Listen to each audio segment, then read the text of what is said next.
കഴിഞ്ഞ വർഷം അതായത് 2024 കണക്കുകൾ പ്രകാരം എത്ര അധികം ആളുകൾ സൂയിസൈഡ് ചെയ്തിട്ടുണ്ടെന്ന് നിങ്ങൾക്കറിയാം? അതും കേരളത്തിൽ 11,000 പേരാണ് സൂയിസൈഡ് ചെയ്തിട്ടുള്ളത്. നിങ്ങളൊരു ആവറേജ് കണക്കുകൾ എടുക്കുകയാണെന്നുണ്ടെങ്കിൽ 30 പേര് ഒരു ദിവസം നമ്മൾ വിട്ടു പോകുന്നുണ്ട്. പക്ഷേ ഇതിൽ തന്നെ ഏറ്റവും ചിന്തിപ്പിച്ച അല്ലെങ്കിൽ ഏറ്റവും ഭയപ്പെടുന്ന ഒരു കണക്ക് എന്താണെന്ന് വെച്ച് കഴിഞ്ഞാൽ ഈ 11,000 പേരിൽ 82% മെയിൽ കമ്മ്യൂണിറ്റിയാണ്, ആണുങ്ങളാണ് എന്നുള്ളതാണ്, പുരുഷന്മാരാണ് എന്നുള്ളതാണ്.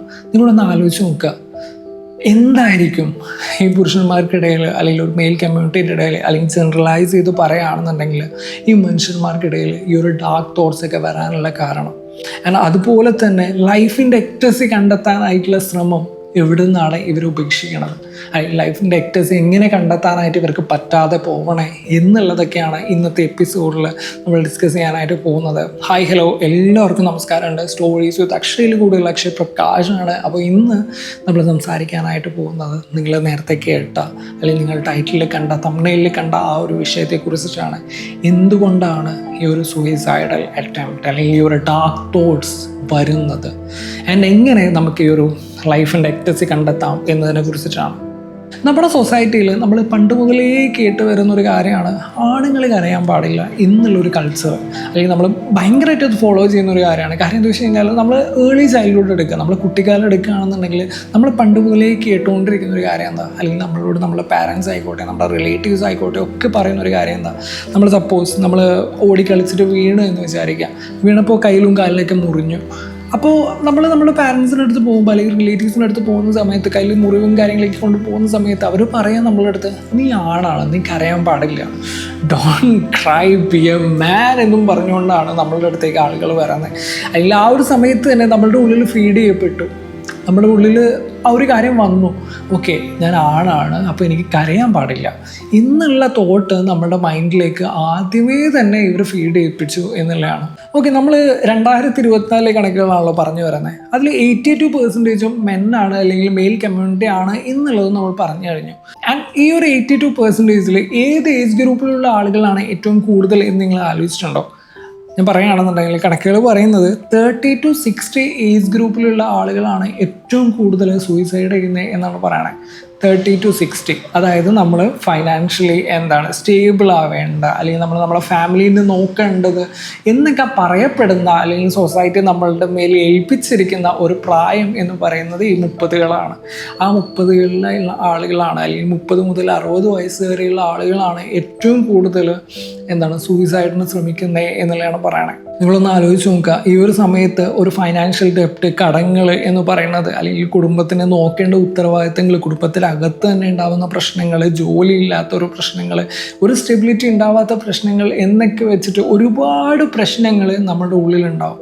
ആൻഡ് അതൊക്കെ നമ്മൾ ഉള്ളിൽ ഒതുക്കിക്കൊണ്ട് പുറത്ത് ചിരിച്ച് നടക്കേണ്ട ഒരു അവസ്ഥയാണ് ഈ ഒരു 30 മുതൽ 60 വയസ്സുള്ള ആളുകളെ സംബന്ധിച്ചിടത്തോളം ഉള്ളത് എന്നുള്ളതാണ് യാഥാർത്ഥ്യം എന്നുള്ളത്. സൈക്കോളജിയിൽ ഇതിനെ ഇമോഷണൽ സപ്രഷൻ എന്നാണ് പറയണത്. നിങ്ങളൊന്ന് ആലോചിച്ച് നോക്കുക, നമ്മൾ ഭയങ്കരമായിട്ട് നമ്മളൊരു ബലൂണ് പോലെയാണ്.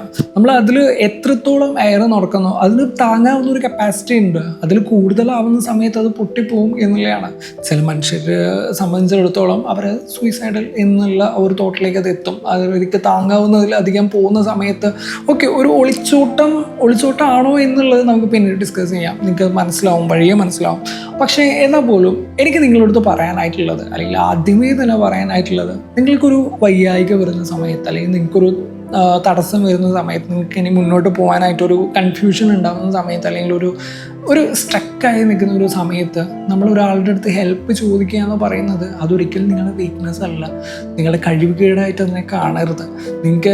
നിങ്ങളുടെ ഏറ്റവും വലിയ സ്ട്രെങ്ത്താണ് നിങ്ങളുടെ ആളുടെ അടുത്ത് പോയിട്ട് ഹെൽപ്പ് ചോദിക്കുക എന്ന് പറയുന്നത്. നിങ്ങളുടെ ഉള്ളിൽ സ്ട്രോങ് ആണ് എന്നുള്ളതിൻ്റെ ഒരു സൈനാണ് ആ ഒരു ഹെൽപ്പ് ചോദിക്കുക എന്നുള്ളത്. ഞാൻ എന്തുകൊണ്ടാണ് ഇതൊക്കെ പറഞ്ഞേ എന്നുള്ളത് നമുക്ക് ഡീറ്റെയിൽ ആയിട്ട് വരാം. ഓക്കെ, നമുക്കിനി മനസ്സിനെ കുറിച്ച് സംസാരിക്കാം. അല്ലെങ്കിൽ നമ്മൾ പറഞ്ഞു തുടങ്ങിയതെന്ന് വെച്ച് കഴിഞ്ഞാൽ എന്തുകൊണ്ടാണ് ആളുകൾ സൂയിസൈഡ് എന്നുള്ള ഒരു തീരുമാനത്തിലേക്ക് എത്തുന്നത് എന്നുള്ളതാണല്ലോ. സൈക്കോളജിസ്റ്റ് ഇതിനെ ടണൽ വിഷൻ എന്നാണ് പറയണത്. അതായത് നമ്മളൊരു ഇരുട്ട് മൂടി ഒരു ടണലിലാണെന്ന് വിചാരിക്കുക. നമ്മൾ ആ ഒരു ടണലിൽ നിൽക്കുന്ന സമയത്ത് നമ്മുടെ ചുറ്റും എന്ന് പറയുന്നത് ഇരുട്ടാണ്. നമ്മൾ മുന്നോട്ട് നോക്കുന്ന സമയത്ത് ഫുള്ള് ഇരുട്ട് മാത്രമാണ്. നമുക്ക് ഒരു വിഷൻ കാണാൻ പറ്റില്ല, ഒരു പുറത്തേക്ക് കിടക്കാനായിട്ടൊരു വഴിയോ ഒന്നും കാണാനായിട്ട് പറ്റില്ല. ആ ഒരു സമയത്ത് നമ്മുടെ മൈൻഡ് എന്ന് പറയുന്നത് അതൊരിക്കലും ലോജിക്കലായിട്ട് ചിന്തിക്കില്ല. അതെപ്പോഴും ചിന്തിക്കുക ഈ ഒരു പെയിൻ എൻഡ് ആവാൻ വേണ്ടിയിട്ടായിരിക്കും. ആ ഒരു സമയത്ത് നമുക്ക് അതിന് ഒരുപാട് സൊല്യൂഷൻസും കാര്യങ്ങളൊക്കെ ഉണ്ടാവും. സൊല്യൂഷൻ എ ഉണ്ടാവും, സൊല്യൂഷൻ ബി ഉണ്ടാവും, സൊല്യൂഷൻ സി ഉണ്ടാവും, ഒക്കെ ഉണ്ടാവും. പക്ഷെ ആ ഒരു സമയത്ത് ആ ഒരു ഇരുണ്ട ടണലിൽ നമ്മുടെ മുന്നിൽ ഈ സൊല്യൂഷൻസ് ഒന്നും ആയിരിക്കില്ല കാണുന്നുണ്ടാവുക. നമ്മുടെ മുന്നിൽ നമുക്ക് തോന്നുക, ആ ഒരു സമയത്ത് തോന്നുക ഈ ഒരു പെയിൻ എൻഡ് ആവണം. അത് മാത്രമായിരിക്കും നമ്മുടെ ടോപ്പ് പ്രയോറിറ്റി ആയിട്ട് ആ ഒരു സമയത്ത് ഉണ്ടാവുക. അങ്ങനെ അവർ കാണുന്ന ഒരു സൊല്യൂഷനാണ് എൻഡ് ദ പെയിൻ, ഈ വേദന അവസാനിപ്പിക്കുക എന്നുള്ളത്. അല്ലാതെ അവരൊരിക്കലും മരിക്കാൻ വേണ്ടി എടുക്കുന്ന ഒരു തീരുമാനമൊന്നുമല്ല. അവരെ സംബന്ധിച്ചിടത്തോളം അവരുടെ ഒരു ആഗ്രഹം അല്ലെങ്കിൽ അവരുടെ ഒരു മുന്നിലുള്ളൊരു വഴി എന്ന് പറയണത് ഈ പെയിൻ എൻഡ് ആവുക എന്നുള്ളത് മാത്രമാണ്. പക്ഷെ നമ്മൾ ആരും മനസ്സിലാക്കാതെ പോകുന്നതെന്ന് വെച്ച് കഴിഞ്ഞാൽ ഈ ഒരു ടണലുണ്ടല്ലോ, ഈ ടണൽ എന്ന് പറയുന്നത്, ഈ ഒരു ടണൽ അവസ്ഥ, ടണൽ വിഷൻ എന്ന് പറയുന്നത് അത് ടെമ്പററി ആണ് എന്നുള്ളതാണ്. അതൊരിക്കലും നമ്മുടെ ലൈഫ് ലോങ് നമ്മുടെ മുന്നിൽ ഈ ടണലായിരിക്കില്ല. അതിൽ നിന്ന് പുറത്ത് കടക്കാനായിട്ട് നമുക്ക് പറ്റും. ഇതും കടന്നു പോകും എന്ന് പലരും പറഞ്ഞ് കേട്ടിട്ടുണ്ട്. പക്ഷെ നമ്മുടെ മൈൻഡിലൊക്കെ ആ ഒരു സമയത്ത് അത് വരുന്നുണ്ടാവില്ല. പക്ഷേ നിങ്ങൾ എന്നെ കേട്ടിട്ടുകൊണ്ടിരിക്കുന്ന നിങ്ങൾ വിചാരിക്കുക, അല്ലെങ്കിൽ നിങ്ങളുടെ മനസ്സിലൊരു തീരുമാനം എടുക്കുക, you will find your purpose. നിങ്ങളുടെ പേർപ്പസ്, നിങ്ങളുടെ ലൈഫിൻ്റെ പേർപ്പസ് എന്താണെന്ന് നിങ്ങൾ മനസ്സിലാക്കും എന്നുള്ളത് നിങ്ങൾ ആദ്യം തന്നെ ഒരു തീരുമാനം എടുക്കുക. വിക്ടർ ഫ്രാങ്ക് എന്ന് പറയുന്ന ഒരു ഫേമസ് സൈക്കാട്രിസ്റ്റിൻ്റെ മാൻസ് സെർച്ച് ഫോർ മീനിങ് എന്ന് പറയുന്ന ഒരു പുസ്തകമുണ്ട്. അതിൽ അദ്ദേഹം പറയുന്ന ഒരു കാര്യമുണ്ട്, മനുഷ്യന് ജീവിക്കാനായിട്ട് പറ്റും. അവന് ഒരു വിഷൻ ഉണ്ട് എന്നുണ്ടെങ്കിൽ, അവൻ്റെ മീനിങ്, ഒരു ലക്ഷ്യമുണ്ട് എന്നുണ്ടെങ്കിൽ അവന് ജീവിക്കാനായിട്ട് പറ്റും എന്നുള്ളത്. നിങ്ങളുടെ മനസ്സിൽ ഇപ്പോഴൊരു വേദന എന്ന് പറയുന്നത് അതൊരിക്കലും പെർമനൻ്റ് ആയിട്ടുള്ളൊരു കാര്യമല്ല. അതൊരു ടെമ്പററി, ഈ ഒരു ടണൽ മാത്രമാണ്. ഇതിൽ കടന്നിട്ട് നിങ്ങളെ മുന്നോട്ട് കൊണ്ടുപോകാനായിട്ട്, നിങ്ങളെ മുന്നോട്ട് നയിക്കാനായിട്ട് നിങ്ങൾക്ക് ഏറ്റവും കൂടുതൽ വേണ്ടത് ക്ഷമയും അതുപോലെ തന്നെ ഒരു ലക്ഷ്യവും കൂടിയാണ് എന്നുള്ളതാണ്. ഈ ഒരു സമയത്ത് നിങ്ങൾ എൻ്റെ അടുത്ത് ചോദിക്കേണ്ടാവും, ലൈഫിൻ്റെ എക്ടസി എന്ന് പറഞ്ഞല്ലോ, അല്ലെങ്കിൽ ലൈഫിൻ്റെ പരമാനന്ദം, ലൈഫിൻ്റെ മീനിങ്, ലൈഫിൻ്റെ ലക്ഷ്യം എന്നുള്ളതൊക്കെ കണ്ടെത്താനായിട്ട് അതെങ്ങനെ കണ്ടെത്തും, എന്താണ് എന്നുള്ളത് എങ്ങനെ തിരിച്ചറിയും എന്നുള്ളൊരു ചോദ്യം നിങ്ങൾ എൻ്റെ അടുത്ത് ചോദിക്കേണ്ടാവും. ലൈഫിൻ്റെ എക്ടസി എന്ന് പറയുന്നത് ഒരു വലിയ കാർ ഉണ്ടാവുക, വലിയ വീടുണ്ടാവുക, അതൊന്നുമല്ല. ലൈഫിൻ്റെ എക്ടസി എന്ന് പറയുന്നത് ഓരോ കുഞ്ഞു കുഞ്ഞു കാര്യങ്ങളിലും നിങ്ങൾ കണ്ടെത്തുന്ന ഒരു സന്തോഷമാണ്. നിങ്ങളുടെ ഫാമിലീൻ്റെ കൂടെ സ്പെൻഡ് ചെയ്യുന്ന കുറേ മൊമെൻറ്റ്സ് ആയിരിക്കാം. അല്ലെങ്കിൽ നമ്മൾ വർക്കും കാര്യങ്ങളൊക്കെ കഴിഞ്ഞിട്ട് വീക്കെൻഡ്സൊക്കെ നമ്മൾ കടൽക്കരയിലൊക്കെ പോയിട്ട്, നമ്മൾ ബീച്ചിലൊക്കെ പോയിട്ട് നമ്മളിങ്ങനെ തിരകളിങ്ങനെ കാണുന്ന സമയത്ത്, അല്ലെങ്കിൽ നമ്മൾ സ്കൈയൊക്കെ നോക്കിയിട്ട് ഇങ്ങനെ ഇരിക്കുന്ന സമയത്ത് നമ്മളുടെ ഉള്ളിൽ വരുന്നൊരു സന്തോഷം ഉണ്ടല്ലോ, ഒരു പ്യൂർ ഫീലിംഗ് ഉണ്ടല്ലോ, അതാണ് ലൈഫിൻ്റെ എക്ടസി എന്നുള്ളതാണ്. നമ്മൾ ഭയങ്കരമായിട്ട് ഇഷ്ടപ്പെട്ട ഒരു കാര്യമൊക്കെ ചെയ്ത് നിൽക്കുന്ന സമയത്ത്, അല്ലെങ്കിൽ നമ്മളെക്കുറിച്ചൊരു ആൾ നല്ലത് പറയുന്ന സമയത്ത്, അല്ലെങ്കിൽ നമ്മൾ എന്തെങ്കിലും ഒരു കാര്യം ലൈഫിൽ വിൻ ചെയ്യുന്ന സമയത്ത്, നമ്മൾ ഒരുപാട് ആഗ്രഹിച്ച ഒരു കാര്യം നമ്മൾ ലൈഫിൽ വിൻ ചെയ്യുന്ന സമയത്ത് നമുക്ക് കിട്ടുന്നൊരു സന്തോഷമുണ്ട്. ആ ഒരു സന്തോഷമാണ് ലൈഫിൻ്റെ എക്ടസി എന്ന് പറയുന്നത്. നിങ്ങളുടെ ലൈഫിൽ നിങ്ങൾക്ക് ഏറ്റവും ഇഷ്ടമുള്ളൊരു കാര്യം, ചിലപ്പോൾ നമ്മൾ ഡ്രൈവ് ചെയ്യുന്നതായിരിക്കാം, ചിലപ്പോൾ നിങ്ങൾ എഴുതുന്നതായിരിക്കാം, നിങ്ങൾക്ക് എവിടെയെങ്കിലേക്ക് ഹൈക്ക് ചെയ്യാനായിട്ട് പോകുന്നതായിരിക്കാം, അല്ലെങ്കിൽ നിങ്ങൾ പ്രിയപ്പെട്ട ആളുകളുടെ കൂടെ നിങ്ങൾ ടൈം സ്പെൻഡ് ചെയ്യുന്നതായിരിക്കാം. എന്ത് തന്നെ ആവട്ടെ, ആ ഒരു കാര്യം നിങ്ങളിൽ അത്രയും സന്തോഷവും അത്രയും സമാധാനവും ഒരു സംതൃപ്തിയൊക്കെ നിങ്ങൾക്ക് തരുന്നുണ്ട് എന്നുണ്ടെങ്കിൽ അവിടെയാണ് ലൈഫിൻ്റെ എക്ടസി നിങ്ങൾ കണ്ടെത്തേണ്ടത് എന്നുള്ളതാണ്. അതാണ് ലൈഫിൻ്റെ എക്ടസി എന്നുള്ളതാണ്. ഈ വീഡിയോ ഞാൻ എല്ലാം അവസാനിപ്പിക്കുന്നതിന് മുന്നേ ആയിട്ട് എനിക്ക് 3 കാര്യങ്ങൾ നിങ്ങളുടെ അടുത്ത് പറയാനായിട്ടുണ്ട്. ഈ ഒരു 3 കാര്യങ്ങൾ നിങ്ങൾ എപ്പോഴും നിങ്ങളുടെ മൈൻഡിൽ വെക്കുക. 3 സത്യങ്ങളാണ്, 3 ഫാക്ട്സ് ആണ് ഇനി പറയാനായിട്ട് പോകുന്നത്. ദ ഫസ്റ്റ് വൺ എന്ന് പറയുന്നത്, ഒന്നാമത്തെ കാര്യം എന്ന് പറയുന്നത് ട്രാൻസ്ഫർ ഓഫ് പെയിൻ ആണ്. അതായത് നിങ്ങളെല്ലാവരും വിചാരിക്കുന്ന ഒരു കാര്യം എന്താണെന്ന് വെച്ച് കഴിഞ്ഞാൽ, ഓക്കെ ഞാൻ സൂയിസൈഡ് ചെയ്യണം, ഞാൻ ഈ ലൈഫ് ഒഴിവാക്കുകയാണ്, അവസാനിപ്പിക്കുകയാണ് എന്ന് പറയുന്ന സമയത്ത് സംഭവിക്കുന്ന ഒരു കാര്യം എന്താണെന്ന് വെച്ച് കഴിഞ്ഞാൽ, നമ്മളുടെ പെയിൻ എന്ന് പറയുന്നത്, നമ്മൾക്കുണ്ടാകുന്ന വിഷമം എന്ന് പറയുന്നത്, അത് ഡബിൾ ആക്കിയിട്ട് നമ്മുടെ പ്രിയപ്പെട്ട ആളുകൾക്ക്, നമ്മുടെ അച്ഛനോ അമ്മയ്ക്കോ അല്ലെങ്കിൽ നമ്മളുടെ മക്കൾക്കോ ഭാര്യയ്ക്കോ ഭർത്താവിനോ ഒക്കെ ഇങ്ങനെ ഇട്ടിട്ട് പോവുകയാണ്. അവരുടെ ലൈഫിൽ ഒരു ലൈഫ് ലോങ് ഒരിക്കലും ഉണങ്ങാത്ത മുറിവായിട്ട് അതെപ്പോഴും അവരെ തന്നെ ഹോൾട്ട് ചെയ്തുകൊണ്ടേ നിൽക്കും എന്നുള്ളത്. നിങ്ങൾ പോകുന്ന സമയത്ത് നിങ്ങൾ ഇട്ടേച്ച് പോകുന്നത്, അല്ലെങ്കിൽ നിങ്ങൾ ഉണ്ടാക്കി വെക്കുന്ന ഒരു മുറിവ് എന്ന് പറയുന്നത് അവരെ സംബന്ധിച്ചിടത്തോളം അത്രയും അധികമായിരിക്കും എന്നുള്ളതാണ്. ശരിക്കും ഒന്ന് ആലോചിച്ച് നോക്കുക, നിങ്ങൾക്ക് ശരിക്കും അവർക്ക് ഇത്രയും വലിയ മുറിവുകൾ ഉണ്ടാക്കിയിട്ട്, അല്ലെങ്കിൽ അവർക്ക് ഇത്രയും വലിയൊരു വേദന ട്രാൻസ്ഫർ ചെയ്ത് കൊടുത്തിട്ട് പോകണം? Just think of it. And രണ്ടാമത്തെ കാര്യം എന്ന് പറയുന്നത് 5 years റൂളാണ്.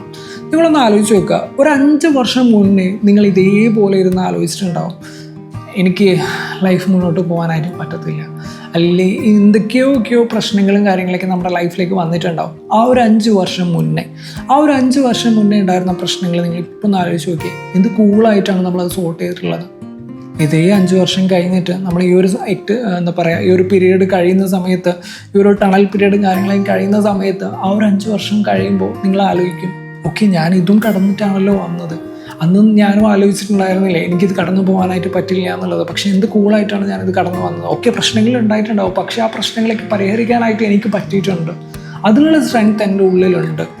ആ സ്ട്രെങ്ത് ഇനി ഞാൻ മെയിൻറ്റെയിൻ ചെയ്യും. അല്ലെങ്കിൽ ആ ഒരു സ്ട്രെങ്ത് ഇനി വലിയ പ്രശ്നങ്ങൾ വന്നു കഴിഞ്ഞാലും എനിക്ക് നേരിടാനുള്ള കരുത്ത്, അല്ലെങ്കിൽ എനിക്ക് നേരിടാനുള്ള സ്ട്രെങ്ത് എൻ്റെ ഉള്ളിലുണ്ട് എന്നുള്ളത് നമ്മുടെ മൈൻഡിൽ എപ്പോഴും ഉറപ്പിച്ച് വെക്കുക എന്നുള്ളത്. 5 വർഷം കഴിഞ്ഞാൽ ഈ പെയിൻ എന്ന് പറയുന്നത് നമ്മളൊരു കുട്ടിക്കഥ പോലെ, ഇങ്ങനെ ഒരു മുത്തശ്ശി കഥ പോലെ ഇങ്ങനെ പറയുന്ന പോലെ, ഓക്കെ ഞാൻ എൻ്റെ സങ്കടങ്ങളൊക്കെ ആ ഒരു സമയത്ത് ഞാൻ ഇങ്ങനെയായിരുന്നു തീർത്തിട്ടുണ്ടായിരുന്നത്, അല്ലെങ്കിൽ എൻ്റെ പ്രശ്നങ്ങളൊക്കെ ഞാൻ ഇങ്ങനെയായിരുന്നു തീർത്തിട്ടുണ്ടായിരുന്നത് എന്നുള്ളത് അത് നമുക്ക് ആ ഒരു സമയത്ത് ഈസി ആയിട്ട് പറയാനായിട്ട് പറ്റും എന്നുള്ളതാണ്. തേർഡ് പോയിന്റ് എന്ന് പറയുന്നത്, അല്ലെങ്കിൽ തേർഡ് ഫാക്ട് എന്ന് പറയുന്നത്, ഒരു മൂവി മെറ്റഫറായിട്ട് എടുക്കാം. നിങ്ങളുടെ ലൈഫ് എന്ന് പറയുന്നത് ഒരു സിനിമ പോലെ എടുക്കാം. നിങ്ങളൊരു സിനിമയ്ക്ക് പോവുകയാണ്, ആൻഡ് അതിൽ നിങ്ങളുടെ ഹീറോ എന്ന് പറയുന്ന ആൾ ഒരു ഇൻ്റർവെൽ പോർഷനൊക്കെ ആവുന്ന സമയത്ത് എന്തെങ്കിലും ഒരു പ്രശ്നത്തിൽപ്പെട്ട് ചാടും, അല്ലെങ്കിൽ ഒരു വലിയൊരു ക്രൈസിസ് നിങ്ങളുടെ മുന്നിലുണ്ടാവും ആ ഒരു ഇൻ്റർവെൽ പോർഷൻ എത്തുന്ന സമയത്ത്. അങ്ങനെയാണല്ലോ പല ഇൻ്റർവെൽ പോർഷൻസും കട്ട് ചെയ്യുന്നത് ആളുകൾ, ഫിലിം മേക്കേഴ്സ് അങ്ങനെയാണല്ലോ കട്ട് ചെയ്ത് വെക്കുന്നത്. അപ്പോൾ ആ ഒരു ഇൻ്റർവെൽ പോർഷനിൽ നമ്മൾ എപ്പോഴെങ്കിലും മതിയാക്കിയിട്ട് പോയിട്ടുണ്ടോ? അത് അടുത്തത് എന്തെന്ന് കാണാതെ പോകുന്നില്ലല്ലോ. ആ ഒരു ഇൻ്റർവെൽ പോർഷൻ കഴിഞ്ഞിട്ട് എങ്ങനെയാണ് ആ ഹീറോ ക്ലൈമാക്സൊക്കെ എത്തുന്ന സമയത്ത് അത് വിൻ ചെയ്യുന്നത്, അല്ലെങ്കിൽ അത് സോർട്ട് ചെയ്യുന്നത്, ആ ഒരു പ്രശ്നം, ആ ഒരു ക്രൈസിസ് സോർട്ട് ചെയ്യുന്നത് എന്നുള്ളത് നിങ്ങൾ കാണാൻ നിൽക്കാറില്ലേ? അതേപോലെ തന്നെ നമ്മളും നമ്മുടെ ലൈഫ് ഈ ഒരു ക്രൈസിസ് ഒക്കെ വരുന്ന സമയത്ത് അത് സോർട്ട് ചെയ്യാനായിട്ട് അതിൻ്റെ വഴികൾ അന്വേഷിച്ചു കൊണ്ടേയിരിക്കുക എന്നുള്ളതാണ്. അതെങ്ങനെയൊക്കെ നമുക്ക് സോർട്ട് ചെയ്യാനായിട്ട് പറ്റും. അല്ലാതെ ഇൻ്റർവെല്ലിൽ പാതി വഴിയിൽ ഉപേക്ഷിച്ച് പോകരുത് നമ്മുടെ പല സ്വപ്നങ്ങളും എന്നുള്ളതാണ് എനിക്ക് പ്രധാനമായിട്ട് പറയാനായിട്ടുള്ളത്. ഞാൻ എല്ലാം അവസാനിപ്പിക്കുകയാണ്. നിങ്ങളിപ്പോൾ ഒരു വീഡിയോ കാണുന്ന സമയത്ത് നിങ്ങളുടെ ഉള്ളിൽ ഇതേപോലൊരു വിഷമവും കാര്യങ്ങളൊക്കെ ഉണ്ടെന്നുണ്ടെങ്കിൽ, ഗവൺമെൻറ് ഓർഗനൈസേഷൻസ് ആയിട്ടുള്ള ദിശ, മൈത്രി പോലെയുള്ള ഒരുപാട് ഓർഗനൈസേഷൻസ് കാര്യങ്ങളൊക്കെ ഉണ്ട്. അവരുടെയൊക്കെ നമ്പേഴ്സ്, സൈക്കോളജിസ്റ്റായിട്ടൊക്കെ സൈക്കാട്രിസ്റ്റായിട്ടൊക്കെ സംസാരിക്കുക, അവരോട് കാര്യങ്ങൾ തുറന്നു പറയുക, നിങ്ങളുടെ വിഷമങ്ങളും കാര്യങ്ങളൊക്കെ ഒന്ന് തുറന്നു പറയുക. അല്ലെങ്കിൽ നിങ്ങളുടെ ഗോ ടു പേഴ്സൺ ആയിട്ടുള്ള ഒരാളുണ്ടാവുമല്ലോ, അപ്പോൾ അവരുടെ അടുത്ത് പോയിട്ട് ഒന്ന് സംസാരിക്കുക. എന്ത് പ്രശ്നങ്ങൾ വന്നു കഴിഞ്ഞാലും നമുക്ക് അതൊക്കെ സോർട്ട് ചെയ്യാനായിട്ടുള്ള നമ്മുടെ ഉള്ളിൽ അതുണ്ട്. ശരിക്കും പറഞ്ഞു കഴിഞ്ഞാൽ നമ്മൾ പലപ്പോഴായിട്ട് നമ്മളത് മനസ്സിലാക്കാതെ പോകുമ്പോഴാണ് ഈ ഒരു പ്രശ്നങ്ങളിലേക്കൊക്കെ വന്ന് ചാടുന്നതും ഈ ഒരു പ്രശ്നങ്ങളൊക്കെ ഉണ്ടാവുന്നതും എന്നുള്ളതാണ്. ശരിക്കും നിങ്ങളൊന്ന് ആലോചിച്ച് നോക്കുക. ഞാൻ മെല്ലെ അവസാനിപ്പിക്കുകയാണ്. എനിക്കറിയത്തില്ല എത്ര പേർക്ക് ഇത് ഹെൽപ്ഫുൾ ആയിട്ടുണ്ട് എന്നുള്ളത്. നിങ്ങളും ശരിക്കും ഒന്ന് ആലോചിച്ച് നോക്കുക. നിങ്ങളുടെ ലൈഫിൽ ഏറ്റവും കൂടുതൽ എക്റ്റേഴ്സ് ഉണ്ടാക്കുന്ന കാര്യം ചിലപ്പോൾ ഒരു മ്യൂസിക് കേൾക്കുക എന്നുള്ളതായിരിക്കാം, ചിലപ്പോൾ പോഡ്കാസ്റ്റ് കേൾക്കുക എന്നുള്ളതായിരിക്കാം, ചിലപ്പോൾ ഒരു ഡ്രൈവ് പോയി കഴിഞ്ഞാൽ പതിയെ നമ്മുടെ മൈൻഡൊക്കെ ഒന്ന് കാമാവുന്ന അവസ്ഥകളും കാര്യങ്ങളൊക്കെ ഉണ്ട്. എന്താണോ നിങ്ങളുടെ ലൈഫിൻ്റെ എക്ടസി അത് കണ്ടെത്താനായിട്ട്, അത് മനസ്സിലാക്കാനായിട്ട് നിങ്ങൾക്ക് എല്ലാവർക്കും പറ്റട്ടെ. ഒരു ബ്യൂട്ടിഫുൾ ആയിട്ടുള്ള ലൈഫ് നിങ്ങളുടെ മുന്നിലുണ്ട്, അത് ജീവിച്ച് തന്നെ തീർക്കുക എന്ന് വീണ്ടും പറഞ്ഞുകൊണ്ട് ഞാൻ മെല്ലെ നിർത്താണ്. കേട്ടുകൊണ്ടിരിക്കുന്നത് സ്റ്റോറീസ് വിത്ത് അക്ഷയാണ്, കൂടുതൽ അക്ഷയപ്രകാശാണ്. അപ്പോൾ പുതിയൊരു എപ്പിസോഡിൽ പുതിയൊരു വിശേഷങ്ങളും കാര്യങ്ങളൊക്കെ വീണ്ടും കാണാം. ടാറ്റാ, ബൈ.